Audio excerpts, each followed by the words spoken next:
Well, welcome everyone, and thanks so much for coming tonight to our West Bridgewater Athletic Informational Night. We certainly do appreciate it. It's great to see everybody in person today. So thank you so much. I look forward to an amazing season. It's great having the kids back, you know, on campus and seeing all the activity out on the field. So certainly wish everybody the best of luck this year, and I look forward to it. As I always say, let's go Wildcats. Before we get started, I just want we have our Superintendent Mark Bodwell, we have our Principal Christine Page, our Assistant Principal Brandon Frost, Resource Officer Tim Pope. I'm Jen Hamill, I'm the Athletic Director here. Ever need anything, please don't hesitate to give me a call or email me. Our trainer is Audra Robbins, and she will be here shortly. I'm going to kick it off with our co-booster presidents. We have Jen Gately and Stacy Rafel. We certainly couldn't do what we do without the help of the boosters, so we certainly do appreciate it. They do so much funding for the athletic department and our teams, so they rock. Come on up, you guys.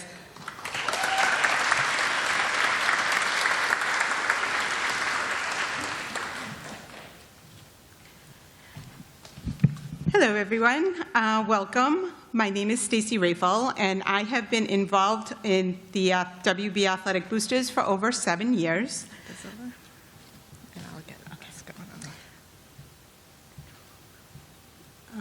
The group is a parent-run volunteer organization that helps support our school athletic program.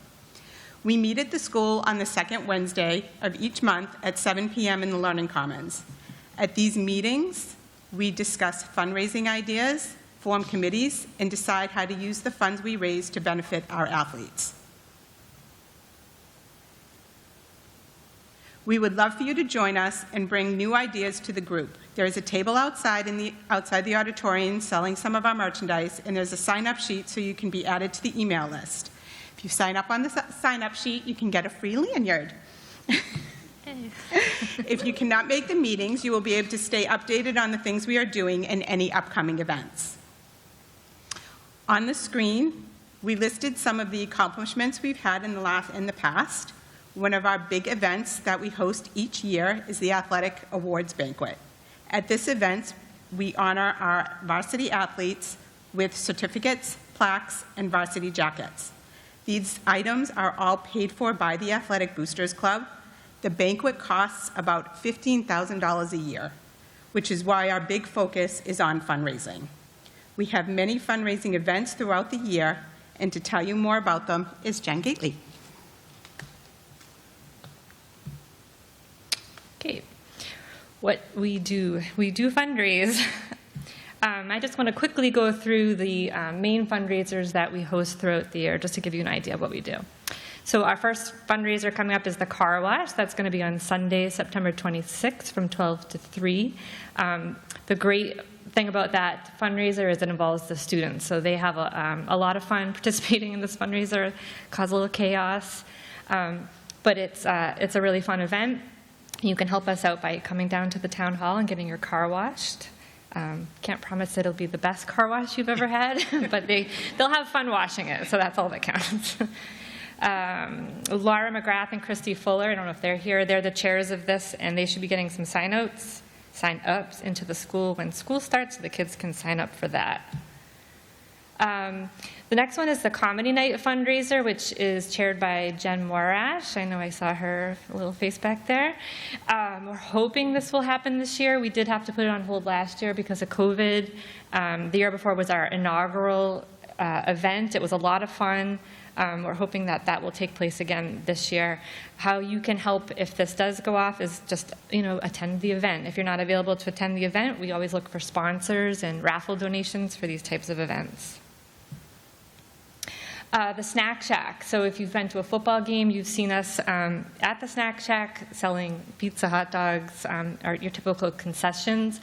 The Snack Shack is run by parent volunteers and student volunteers. Students who participate can get volunteer hours for doing that. This past spring, we actually extended the Snack Shack into the spring and did it for the track meets, which was really great. And I think the athletes appreciated having us there. Our annual golf classic, This is our second biggest fundraiser. This is a lot of fun. It does take a lot of organization and volunteers, but it does raise a lot of money for the boosters. This year we were able to move the date into a later date in the spring. It took place after school got out, which was really nice because then we saw a lot of the coaches and the students actually putting in teams. They were able to participate in the event, so that was a lot of fun. This is another event that relies a lot on sponsors, raffle item donations, and that kind of thing. So that's another place where you can help out. Our boosters merchandise, which you did, as Stacy mentioned, saw the table when you were coming in, is another source of funds for us. We have a lot of neat items out there. Please stop by on your way out. We have a square, so if you don't have cash and you have a debit card, you can buy things that way. We also are planning to look into an online store this year so that you can purchase things online. And then our biggest fundraiser is our bingo. As you can see here, it's 80% of our funding. Unfortunately, because of COVID, this has been put on hold, and that's why we have had to really ramp up our other fundraising endeavors. Stacy actually is the chairperson for the bingo. If you are interested in learning more about it, definitely see her afterwards. She'll be keeping a list. We have a list of volunteers that are interested in doing that. It is a commitment, but the more volunteers we get, the less commitment it is. It's once a week at 6 to 8 p.m. If we can get a rotation of volunteers, then you don't have to volunteer every week. There's two main things that you do at bingo. You can either work in the office or you can work the bingo floor. Selling pull tab tickets. If you've never been to bingo, which I hadn't before the boosters, I have no idea what that is, but it's really easy. And typically we try to pair you up with a friend, so it's kind of fun. Her email is on here as well. And this is our final slide. How can you help? Come to our monthly meetings, share fundraising ideas. As Stacy mentioned, I think that there's a sign up outside. We'll take your email. If you can't make monthly meetings, but you're interested in helping at any of these fundraisers, still put down your email because you'll get the reminders of when those events are coming up. You can let us know if you have interest in a particular event. Even though you can't come to a meeting, we'd still love to have your help at our different fundraising events. Follow us on Facebook and Instagram to get updates. Shout out to Terry Kearton, our social media coordinator, who keeps us on track with posting dates and pictures from things happening throughout the year, and purchase our logo merchandise. Did I forget anything? Nope, just one more. Pictures, just thank you. Yep, thank you. All right. Thank you, guys. That's awesome. Thank you so much. Thank you, Jen, and thank you, Stacy. Certainly do appreciate everything the Boosters does for us. We really do appreciate it. Is Audra, she was down at the football field, so I'm going to introduce Audra. She's our athletic trainer, a key component to our athletic department, so certainly greatly appreciated for all that she does for us. Audra. Hello, everybody. My name is Audra Roberts, actually not Robbins anymore. I got married. So my room is down at the end of the athletic hallway, next to the gym and locker rooms by the exit door. That's where I see all the kids that need treatment, have an injury that occurs during practice, during a game, or even outside of school. If you need to contact me, my email is the same, it hasn't changed. That's a phone number through Signature Healthcare, if you want to call that and leave me a message. And then I have a Twitter. I'm not very active on there, but sometimes I post updates as needed. So when your kid needs to see me, injuries, medical conditions such as asthma, allergies, diabetes, anything like that, anything I need to be aware of, you should have noted in your FamilyID registration, or any other medical concerns so that I can be aware in case of an emergency. Concussions, that's another big one. I'll get into more of that in a second. Communication with the coaches, parents, and myself, just keeping an open line so that we're all aware of what's going on. And then taking care of themselves as an athlete. This is preseason right now. It's extremely hot out this week. I'm dealing with a lot of hydration issues. So just enforcing that at home and making sure they drink enough water at night, during the day, and not just chugging a gallon of water before practice and then getting sick. And they need to just listen to their body and pain, and it'll come see me when they need to. Concussions. So a concussion is a traumatic brain injury caused by a bump, blow, or jolt to the head, or a hit to the entire body. You don't even have to be hit in the head to get a concussion. This can cause the brain to bounce around. This is a great example of exactly what happens. A great example of why helmets don't prevent concussions, because your head's still moving. And then any sort of twist in the skull creates a chemical change and damages cells. Signs and symptoms of concussion: headache, pressure in head, neck pain, nausea and vomiting, dizziness, blurry vision, balance problems, sensitivity, concentrating issues, memory problems, and academic issues. If you notice anything like this with any of your children, shoot me an email, let the coach know, or have them see me after school one day. I try to catch a lot of it during the season, and the coaches are great at reporting any head injuries that occur and whether or not they result in a concussion or not. We encourage them not to hide it and to always report it, because they only get one brain and we can't replace it. So we don't want to risk a second impact syndrome and have lifelong detriments. A lot of this stuff is something that the coaches will go over with the athletes specifically. It's better to miss one game than the entire season. All right, concussion rules. So if they sustain a head injury during a game or practice, according to Massachusetts law, they need to be pulled from the practice or game immediately and cannot return that day. Following that, we'll do an evaluation, and we will monitor their symptoms for 24 hours. If their symptoms carry on for 24 hours or more, that's when we go into concussion protocol. They have to be seen by a physician, cleared by them, and then we do a 5-day return to play protocol. All concussions need to be cleared, and I have forms for that. Doctor's clearance notes. Every athlete that goes to a doctor for illness, injury, or any other reason, if they miss school, if they miss a practice, if they go to the dentist, if they go to the orthodontist, they need to bring a doctor's note just clearing them to return fully to practice and games. Make sure that we are diligent about this, because we don't want to hold somebody out. Make sure you get a note when you're there. You can give them to me or our school nurse if I'm not here during the day, which I don't get here till about 1 o'clock in the afternoon. And then make sure that the coach is also aware, and they have to have a return to play date on it. And then one other thing I just want to touch base, since we're doing a meeting in person, is that we have a COVID return to play policy that we started using at the end of last year. We didn't run into it a lot with the athletes that we had, but this year we're really stepping up with it, because COVID is resulting in myocarditis at times, and so that can lead to inflammation of the heart, cardiac issues, and can end up in cardiac emergencies on the field.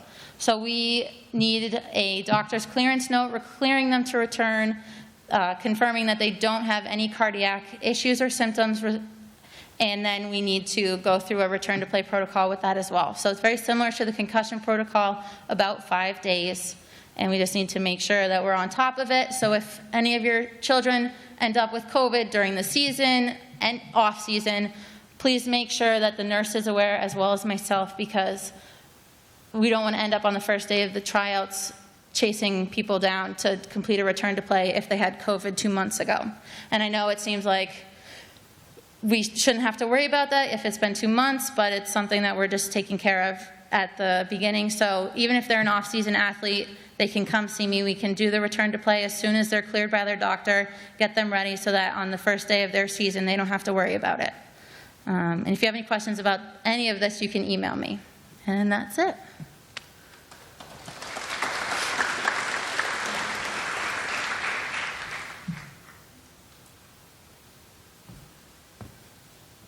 Thank you, Audra. Like I said, I mean, I couldn't do what I do without Audra. And just going back on the physicals, if you can please, I know you've been doing it. You've been awesome. I greatly appreciate all your help too. Getting those to the nurse during the day, and try to avoid emailing them to me. It's not on purpose. Sometimes the emails will get buried, and I'm not a medical doctor. I cannot clear them to play. So just kind of following those procedures of making sure your physical gets to the nurse, or if it's after school, Audra would be the best one because the nurse is not there. So I appreciate your help on that. So we're just going to kind of go through a couple things. I wanted to introduce our coaching staff. I'm just going to go through the list, and they can just stand and wave. I think I might have a couple that aren't on this list, but I will try to get to everybody. So I don't know if Justin came in. Justin Kogler, our football coach. If not, we have Mike Antonio, who is co-ed golf, but he also does basketball and boys tennis as well. JV golf, we have Nick here as well. So thank you guys. We have co-coaches for girls soccer. We have Michelle DeCastro and Kyla Daly, and then we have Emily Quinn as the sub-varsity coach. I think they are, oh, all right, there they are. They're up behind you.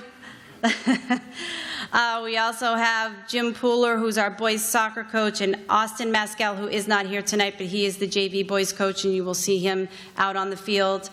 We have Bill Flynn, who's over here, and Jamie Martin. So Bill's our head coach, and Jamie Martin is our JV field hockey coach. We have Jason Sylvain up top here, and his co-partner, Bob Rule. We have Karen Pennington for volleyball, and then Ellie Roberts is our JV volleyball coach. Fall and winter cheer, we have Caitlin Pennington, who's been a huge help to me. She was helping me. You met her on the way in. She was signing in. Boys basketball, as I said, Mike Antonio. Girls basketball, Tim Doherty, also for boys basketball. Nick Campagna's JV. Steve Reddington is freshman. Girls basketball, Tim Doherty, and then JV is Leah O'Brien. Boys indoor track, Dawn Allison, and we also have Sarah Smith here. Sarah's not sure, so that's going to be determined, but we're thankful she's here. She's here to answer any questions as well. Gymnastics, Stephen Cudworth, he is not here tonight. Boys ice hockey, girls ice hockey, to be determined. Girls middle school basketball, again, working on that. George Sylvester is our boys middle school coach. Baseball, Jack Outerbridge, and Nick Campagna is the JV boys basketball, baseball coach. Softball, Mike Hyde. JV softball, Sarah DeLuca. I know they're on there. Thank you all for being here. I know that. And we have boys track and field, John Pike. And girls track and field, Kyla Daly. And then we have our two assistants. We have Michelle DeCastro, and then we'll see what happens with the boys, to be determined. Boys tennis, Mike Antonio. Girls tennis, to be determined. So thanks so much, everybody, for being here tonight. I appreciate it. At the end, you'll be able to meet up with the coaches. So as we go through, there are just some things that I just want to kind of go back and refresh. I know we might have some new parents, and I just want to refresh with our veterans. So as we talk about our WB Student Athletic Code, please read it. There is pertinent information in there, and many questions do come up, throughout the seasons. Some important aspects of this document, we have our Student Athletic Code, just understanding that there is risk of participation in athletics, the academic requirements, some MIAA policies, and then rules to receive athletic awards. Again, I'll probably repeat these as we go through, but it's some good reading. Take a peek. Talking about communication and resolution. As we get out there on the field and our teams are out there, we have our students out there, just kind of want to go through, the kind of chain of command, as we say, and if an athlete has a problem or concern, we really encourage that the athlete go to the coach. If that's really not working, then we can kind of get another group together, athlete, coach, athletic director, and again, so on and so forth, as you see there. But we do encourage our student athletes to reach out to the coach. Coaches are great. Like I said, they work really hard. They know your kids. They're there every day, all day, working with them. So that is the first place to start. Again, if I do understand this can be hard for a student athlete. So, parents, if we're starting off at number 1, you're welcome to join them if it's difficult, but we really do always want that athlete involved in that conversation. Playing time, coach's decision and responsibility. We all know it can be tough, and I totally understand that. Some factors that can affect playing time could be attendance, effort, attitude, commitment, athletic skill. Coaches decide starters, positions, playing time. Again, like I said before, they see your student athletes every day, every practice, every game. Although coaches strive to, get everyone into games, at the high school level, there might be games when it doesn't happen, but like I said, that is coach's decision. We're asking really that, again, if it's something involved with playing time, that the student athlete goes to the coach first. Again, this will be quick.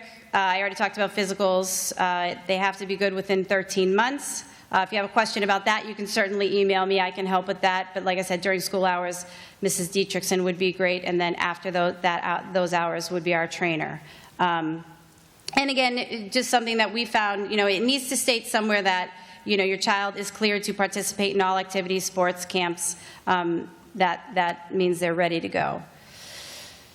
I just want to talk a little bit about our athletic website, something I've really been working on, and I'm really, I've had some help with that as well.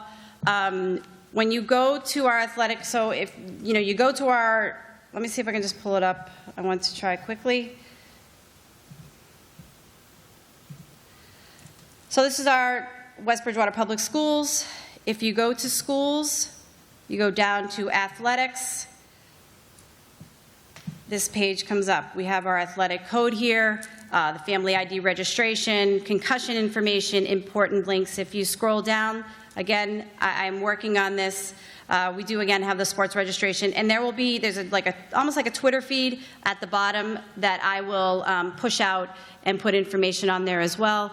Caitlin Pennington and Audra have been great. They've been working with me, as you'll see here kind of on the side. There's events. I'm working on getting my schedule, which I have my own document, into Google Calendars, and then we're going to visibly put them up here on our athletic site. But I just wanted to kind of show you, just in case, the menu, there's staff, and this has our coaches' information and contact email. So just a little, if you're struggling finding some information, that would be a place to go. So I'm just going to go back.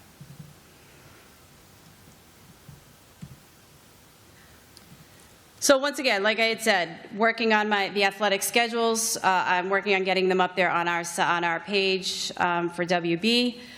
Also, something that's new is Arbiter Sports Live. This is the new sports scheduler that the MIAA is using. They are no longer using the MIAA. So, once again, bear with us. This is new to all ADs, so it's been a little bit of a struggle, but they're doing it. ADs are doing great, and it's Arbiter Live, and you can just put in West. I apologize. My glasses. You know the drill. It should pop up. And then we have our sports. So again, this is something I'm working on. I need to sift through and get rid of some things, but again, will be a good place to go for schedules this year.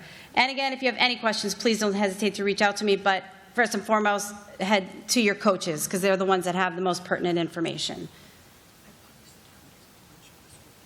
Oh, okay. Awesome. Sorry, I got out. So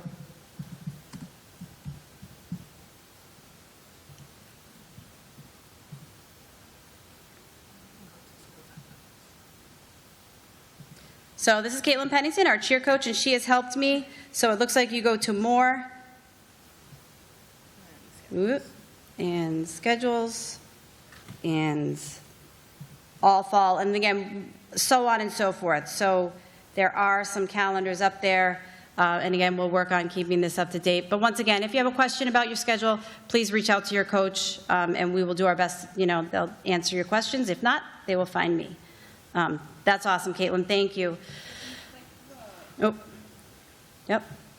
Where it says to subscribe or add this to your calendar, if you click that link, it'll link you to the Google itself. You won't be able to edit any of the events, but you can link it to your phone, whether you have your Gmail on your phone, Yahoo, Outlook, AOL, whatever. You should be able to add those events to your calendar. If you have Gmail, every time that we update those events, the date, the time, the location, whatever, it will automatically update. I can't guarantee that if it's not a Gmail calendar, though. Awesome. No, thank you so much. I greatly appreciate it. That's awesome. A work in progress, but I think some great work is being done. Also, I do use Twitter quite often. This is my Twitter feed. I will do my best. Believe me, I love being at the games. I try to be most places and tweet out what's going on, as best I can, scores, highlights, pictures. So it's a lot of fun for me. I love to highlight our kids. If you want to follow me, again, it's a great place to go. If there's changes, schedule changes, what's going on for the day, I do try to publish our daily events, our daily athletic events, once a day, every day on Twitter. So a good place to go for information. All right, I'll go back to present here. So athletic eligibility, some things, to be aware of to make sure your student athlete's going to be ready to play on the first day of tryouts. I just wanted to go over FamilyID a little bit. Everyone must be signed up in FamilyID. As you saw, the link is on FamilyID. I just want to make everyone aware, or maybe some know, maybe some don't. You need to be the account owner on the registration in order to receive the emails through FamilyID. So our coaches use it a lot. Our coaches have the link to all of their athletes that have signed up through FamilyID, and it's really easy for them to send messages home right through FamilyID. But in order to get that, you need to be the account owner, the one who does the registration.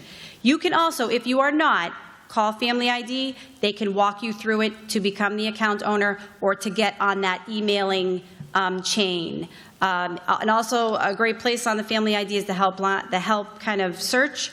I use it quite often, and they have a lot of valuable information there. And I just added their number and email just in case you needed to, if you wanted to reach out. I'm asking, I have done something different this year with FamilyID. I'm really trying to get student athletes to sign up on time. So our registration is open for all of our sports for the entire year. Right now, most should be closed for fall sports because obviously fall sports has started. But I'm really trying hard. I can't say it enough. Even if they sign up for basketball now and they say, hey, you know what, I don't want to play basketball, it's not a problem. It's an easy click of a button, canceling of the registration. I can also, if they want to change sports, I can change their sport easily. So I just ask you, get in there. Like I said, Twitter's a great spot. Once we get registration going, or as, winter sports is coming closer, I'll be tweeting out and letting people know. So please, please, please, it's really helpful. And then it saves us on the day of tryouts to really kind of backtracking and starting over with registrations or a new registration. Again, you need a physical, which is there, the impact testing, which is something that Audra, our trainer, does. She will contact you. She will contact your student athlete, and she will get it organized to get them if they need an updated date or test.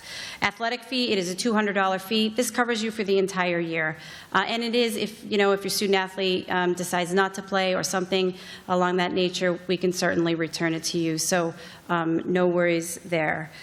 And if you have questions about a user fee or a payment, please reach out. No worries, we can figure it out. And checks can be dropped off in the main office. And there's also the online option on FamilyID. Even if you have already completed your registration, you can still go back in there and pay. So spectator expectations, just kind of wanted to walk through a little bit. We love everyone being at our games. It's awesome. We want to hear the cheer. We're asking you, when you're at our events, support our athletes, cheer them on, tell them you love watching them play, cheer them on like crazy. But please remember, you're not a coach. Let the coaches coach. and you're not an official, let the officials officiate. Although, we do need officials, so if anyone's interested, they are looking.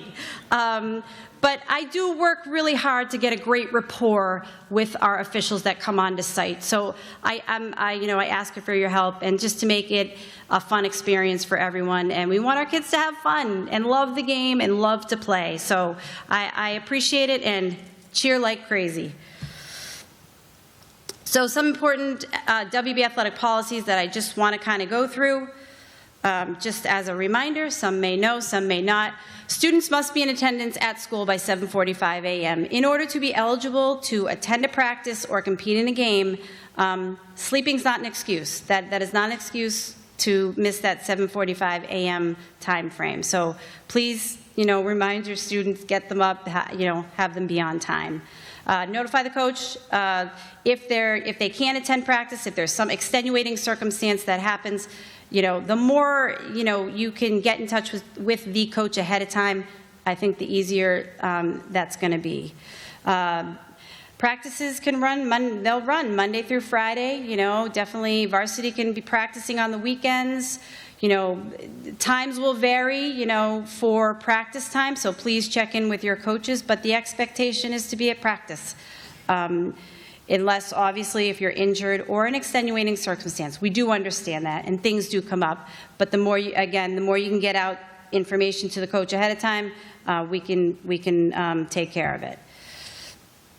Physical education classes, just a reminder, a student athlete scheduled for a physical education class who does not participate will not be allowed to participate in athletic practices or games on the day the physical education class is missed. Just for knowledge, because that has happened. Academic eligibility, I just wanted to run through it, finding that I do run into this, and I will get, comments from kids, oh, I didn't know I was on the academic and eligibility list. So it's just trying to get that information out there ahead of time. So this is just, when term one, so as we are right now in the fall, when term one report cards are released, any athlete failing 2 courses immediately becomes ineligible to continue any fall sport and becomes ineligible for winter sports. Again, the extenuating circumstances, if you are foreseeing something, please reach out to Principal Page or myself or teachers. Our teachers are wonderful here. They're always willing to help. So, help your student athlete advocate for themselves so we can kind of get that before it actually comes to pass. But again, it's the same thing. So when term 2 report cards are released, any athlete failing 2 courses immediately becomes ineligible to continue any winter sport and becomes ineligible for spring sports. So on and so forth. Term 3, failing 2 courses, it then becomes ineligible to continue any spring sport, and then term 4 will then determine for the fall. So once again, just having our student athletes advocate for themselves if they see something. I know our teachers and coaches want to help. Transportation, just want to remind everyone, we do provide transportation, and the expectation is that all students, ride to and from our athletic events on our school's transportation. Obviously, if something comes up, an extenuating circumstance, again, the more time you can get that in advance to let the coach know or to let us know, we can work on it. Some examples of an extenuating circumstance are the doctor's appointment, college visit, extra help, family emergency or illness, and maybe there's something else that we don't. Please reach out as soon as you know.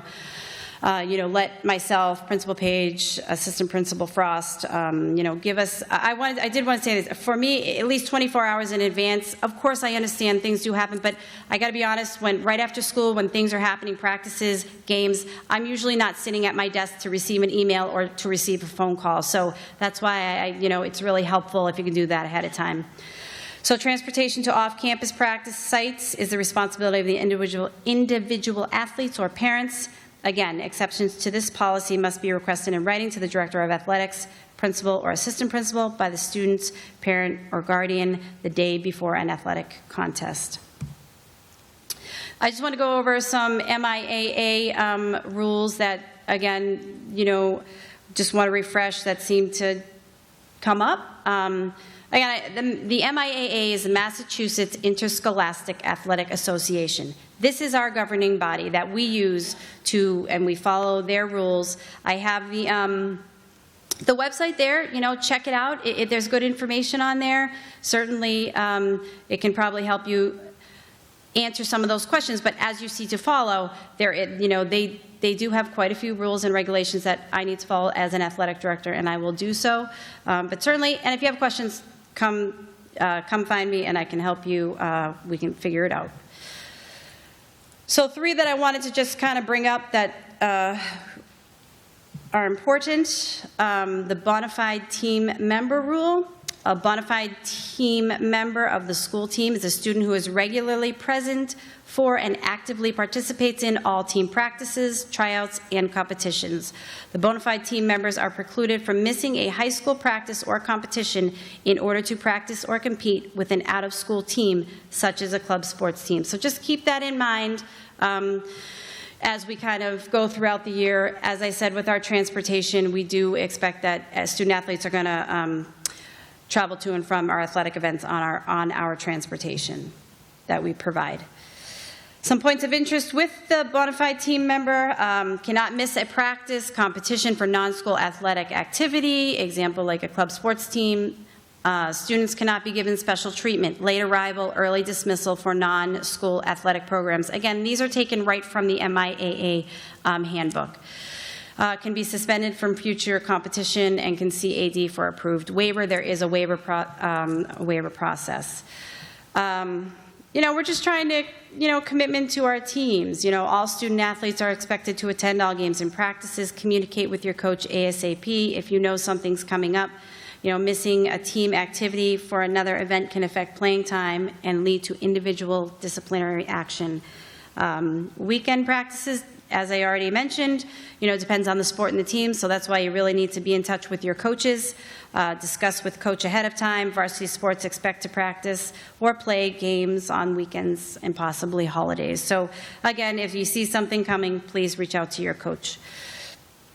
Another rule that I just wanted to discuss is the chemical health rule. From the earliest fall practice date to the conclusion of the academic school year or final athletic event, and this includes Saturdays and Sundays, a student shall not, regardless of the quantity, use, consume, possess, buy, sell, or give away any beverages containing alcohol, tobacco product, including e-cigarettes, vape pens, marijuana, including synthetic, steroids, or any controlled substance. This policy includes products such as near beer or inhalants.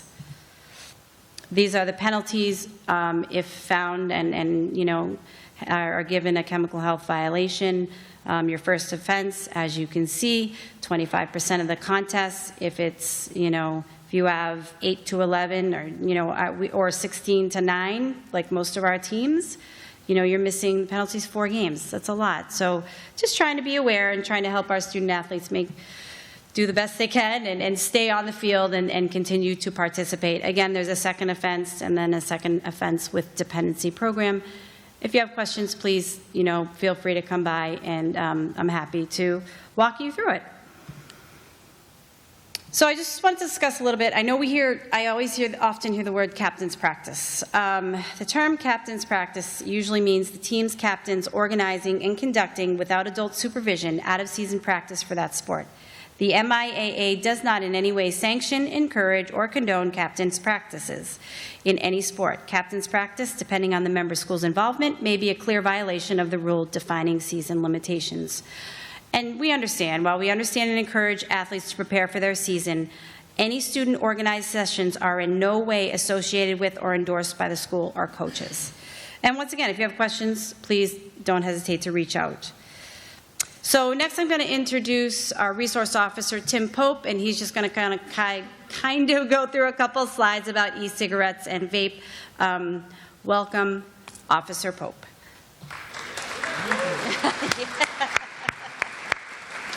Thank you, Glenn. Thank you, everybody. It's a pleasure to be here tonight. I just wanted to speak to you. It goes off of that chemical health that she was just talking about. We are seeing an uptick in e-cigarettes, vapes, with our kids as young as 7th grade. There was a big spike in it last year. I just kind of want to give you, as parents, an idea of what to look for and what's going on with this type of stuff. Basically, they're targeting the vapes now for a younger audience. They're making them flavored. They're making them more accessible in stores. They're making it with shiny packaging. They're trying to attract younger users. They initially started off as saying that it was the healthy alternative to cigarettes. It's not. It's already been proven. There's numerous health issues that are arising from the use of vapes. We're just asking that you as parents be vigilant of what's going on. You guys don't need a search warrant to look through their stuff. I do. So please, at home, check their stuff. See what they're doing, because it's a lot more prevalent than we want to believe. How do I advance? I apologize, just that. There we go. All right. So I just want to give you guys an idea of what some of the different types look like. The one that we're seeing the most is the one in the middle, the vape pens. That one it comes with various cartridges. You can refill it with just about anything you want. We're seeing a lot of THC being put into these vape pens. The problem, beyond it being just THC, is the potency of it. This stuff is not regulated at all. So these kids don't know exactly what the THC level is in these cartridges. So we're seeing a lot more visits to the nurse for headaches, for nausea, for just not feeling well at all. And they're getting it from the internet, they're getting it from friends, they're picking it up from various retailers too. So just something to keep an eye out for. They're really small, they look like pens at a quick glance, just keep an eye out for it, please. I don't really need to tell you much about this. You guys all know nicotine's addictive. It essentially, it attacks the pleasure centers in your brain. It creates addiction. Nothing that we don't already know. Just, again, be worried about the health risks for these kids. We're seeing things like popcorn lung. We're seeing irritations in the ears, the eyes, the throat. This is stuff that, especially in the world we're living in right now with COVID, we really got to be worried about. Any type of thing with the lungs, it can really affect them for the rest of their life. So again, just keep an eye out for it. If you ever have any questions, please feel free to reach out to me. I'm at the schools every day. You can reach out to my email or call my direct extension. Just call the police station, and they'll put you right over to me. And then real quick, I know you're all on the edge of your seat because you want to hear about vapes, but I have a little bit more information about something else I want to share, and we'll get you out of here. This has to do with student athletes because a couple of the kids that are in question that I've had to deal with have been student athletes, but I just want to make you aware as parents that we've had some issues at another school dealing with junior high and high school kids. The Roselle McDonald School, as we all know, is set way off the roadway.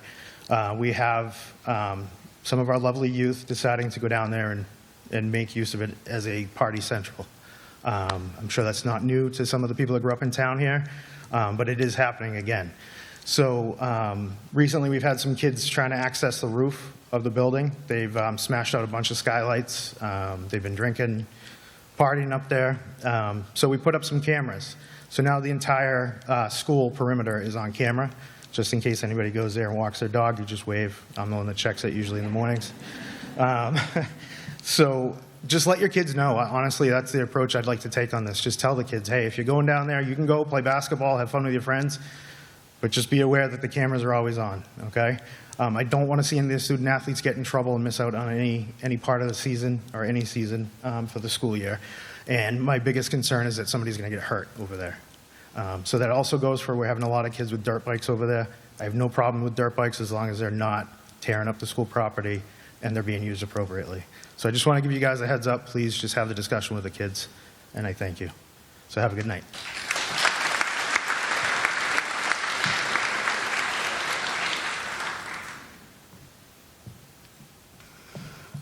Okay, well, thank you so much. And I want to thank you for your time. Thank you for coming out and listening and taking the information in. I really do appreciate it. I know everyone is very busy, so thank you very much.